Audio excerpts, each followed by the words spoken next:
बैरुल अलम की वो जंग जब हजरत अली का सामना 10,000 से भी ज्यादा खतरनाक जिन्नातों से हुआ था और अकेले ही हजरत अली ने कैसे उन सभी जिन्नातों का सामना किया था, आइए इस पूरे वाक्य को आज की इस वीडियो में जानते हैं। प्यारे नबी सल्लल्लाहु अलैहि वसल्लम जब एक जंग से वापस लौट रहे थे तो रास्ते में उन्हें एक बंजर जगह दिखाई दी जहाँ दूर दूर तक सिर्फ रेत ही रेत थी और कोई भी इंसान नजर आया नहीं था। जिसके बाद सल्लल्लाहु अलैहि वसल्लम ने सहाबा उम्र बिन उमैया जमरी से सवाल किया कि आखिर ये कौन सी जगह है जहाँ दूर दूर तक कोई नजर नहीं आ रहा है और चारों तरफ सिर्फ खामोशी ही खामोशी है। तो इसके जवाब में उन्होंने बताया कि इस जगह का नाम वदी अजर्क है जहाँ इंसान तो नहीं रहते, लेकिन कहा जाता है कि यहाँ पर एक कुआं है जिसके अंदर जिन्नातों की पूरी फौज रहती है। साथ ही उन्होंने ये भी बताया कि इन जिन्नातों की हजरत सुलेमान ने भी काबू में करने की कोशिश की थी, लेकिन वो भी इस काम में कामयाब नहीं हो पाए क्योंकि मैं ये जिन्नात बहुत ज्यादा ताकतवर हैं। बल्कि कहा जाता है कि जब इस रास्ते से तबी यमानी गुजर रहे थे तो इनके साथ जो 10,000 से भी ज्यादा की फौज थी उन्हें भी इन जिन्नातों ने मार दिया था। यह सुनने के बाद प्यारे नबी सल्लल्लाहु अलैहि वसल्लम समझ गए कि ये कौन सी जगह है और उन्होंने तुरंत अपने सभी लोगों को कहा कि अगर ये वही खतरनाक जगह है जहाँ पर खतरनाक जिन रहते हैं तो हम कुछ देर यहाँ रुकेंगे।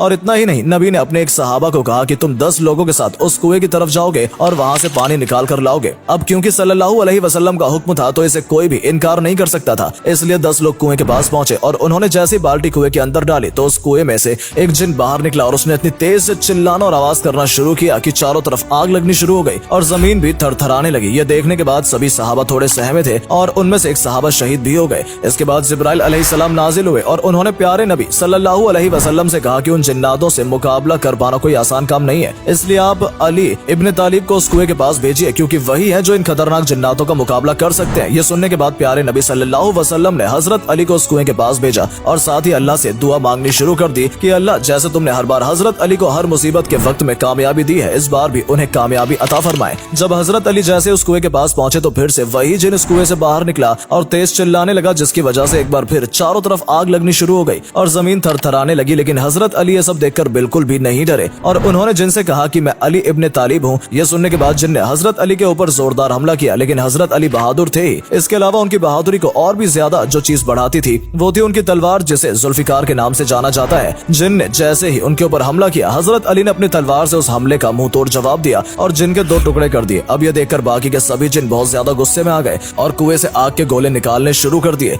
आग इतनी ज्यादा थी कि हजरत अली के लिए कुछ भी देख पाना नामुमकिन हो रहा था, इसलिए उन्होंने कुछ आयतें और दुआ पढ़नी शुरू की जिससे आग धीरे धीरे ठंडी हो गई और फिर हजरत अली कुएं की तरफ दोबारा बढ़े और पानी निकालने के लिए उन्होंने कुएं में बाल्टी डाली। लेकिन जैसे उन्होंने कुएं में बाल्टी डाली, जिन्नातों ने वो बाल्टी कुएं से बाहर फेंक दी। ये देखकर हजरत अली ने कहा कि अगर तुम मुकाबला करना चाहते हो तो मुकाबले के लिए पूरी तरह मैं तैयार हूँ। जिसके बाद कुएं से एक और जिन बाहर निकला और उसने हजरत अली के ऊपर हमला करने की कोशिश की, लेकिन हजरत अली भी उन हमले से डरने वाले नहीं थे। उन्होंने इस बार भी जिन के 2 टुकड़े किए और उसे मार गिराया। जिसके बाद उन्होंने कुएं में एक बार फिर बाल्टी डाली और इस बार भी जिन्नातों ने बाल्टी बाहर फेंक दी और ऐसा तकरीबन 3 बार हुआ और फिर आखिरकार हजरत अली ने ठान ली कि इस कुएं से पानी निकालना ही है क्योंकि ये हुक्म प्यारे नबी सल्लल्लाहु अलैहि वसल्लम का था। इसके बाद उन्होंने वहां खड़े एक सहाबा से कहा कि मैं अपनी कमर पर रस्सी बांधता हूँ और रस्सी का छोर तुम्हें जोर से पकड़ना है, और ये कहते हुए हजरत अली कुएं के अंदर चले गए। लेकिन इसी बीच जिस रस्सी से हजरत अली ने खुद को बांधा था वो रस्सी टूट गई और अब कुएं में खतरनाक 10,000 से भी ज्यादा जिन्नातों के साथ सिर्फ अकेले हजरत अली ही थे। कुछ देर तक सहाबा ने वहां खड़े होकर हजरत अली का इंतजार किया और फिर उन्हें कुएं के अंदर से चीखने चिल्लाने की आवाजें सुनाई देने लगी। ये सुनकर वहां खड़े सभी लोग काफी परेशान हो गए और हजरत अली की फिक्र करने लगे क्योंकि सभी जानते थे कि कुएं के अंदर मौजूद जिन्नात बहुत खतरनाक है और ये किसी को भी नहीं बख्शते। लेकिन शायद इस बार जिन्नातों को ये नहीं पता था कि इस बार उनका मुकाबला हजरत अली से हो रहा है। और फिर कुछ ऐसा ही हुआ, चिल्लाने की आवाज कम होती गई और सिर्फ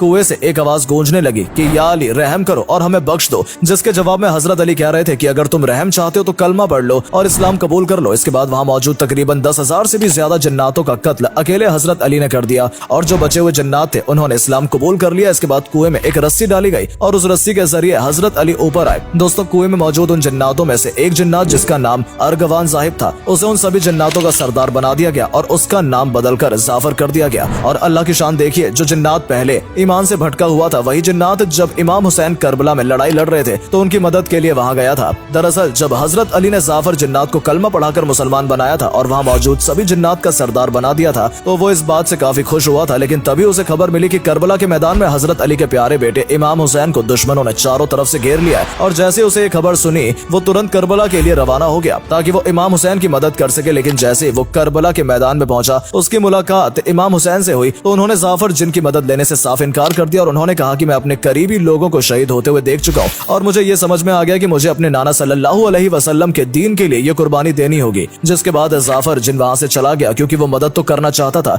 लेकिन दूसरी तरफ वो इमाम हुसैन के दिए हुए हुक्म को भी नहीं टाल सकता था, इसलिए उसे करबला के जंग के मैदान से वापस आना पड़ा। दोस्तों, कहा जाता है कि जाफर जिन अपने साथ जिन्नातों की पूरी फौज लेकर गया था और अगर करबला के मैदान में वो भी दुश्मनों का सामना करता तो यकीनन दुश्मनों के लिए उन जिन्नातों को मार पाना आसान नहीं होता। लेकिन इमाम हुसैन ने जाफर जिन से कहा कि मैं तुमसे पूरी तरह राजी हूँ, लेकिन मुझे इस्लाम के लिए ये कुर्बानी देनी ही होगी। तो दोस्तों, ये थी हजरत अली की बहादुरी की एक ऐसी कहानी जिसे सुनने के बाद आपको ये तो समझ आ गया होगा कि हजरत अली से सिर्फ दुश्मन इंसान ही नहीं बल्कि जिन्नात भी डरते थे और उनकी बहादुरी और ताकत के आगे इंसान हो या जिन्नात कोई भी टिक नहीं पाता था। इसलिए आज भी जिन्नातों के खिलाफ लड़ी गई बैरुल अलम की इस लड़ाई को याद किया जाता है, ताकि हम समझ सकें कि अगर अल्लाह एक बार किसी से राजी हो गया तो बड़े से बड़ा दुश्मन भी उसका कुछ नहीं बिगाड़ सकता, क्योंकि किसी इंसान को ताकत देना या उसकी ताकत को छीन लेना ये दोनों ही काम करने वाला सिर्फ अल्लाह ही होता है। फिलहाल वीडियो में सिर्फ इतना ही। हम उम्मीद करते हैं कि ये वीडियो आपको पसंद आई होगी और अगर वीडियो के जरिए आपको कुछ जानने का मौका मिला हो तो इसे अपने दोस्तों के साथ भी जरूर शेयर करें, ताकि उन तक भी ये जरूरी जानकारी पहुंच सके, क्योंकि बहुत से लोगों को इस वाकये के बारे में ज्यादा जानकारी नहीं है। साथ ही साथ अगर आप हमारी इस वीडियो को फेसबुक पर देख रहे हैं तो हमारे फेसबुक पेज को भी जरूर फॉलो करें, ताकि ऐसी ही वीडियोस आप तक पहुंचती रहे। धन्यवाद।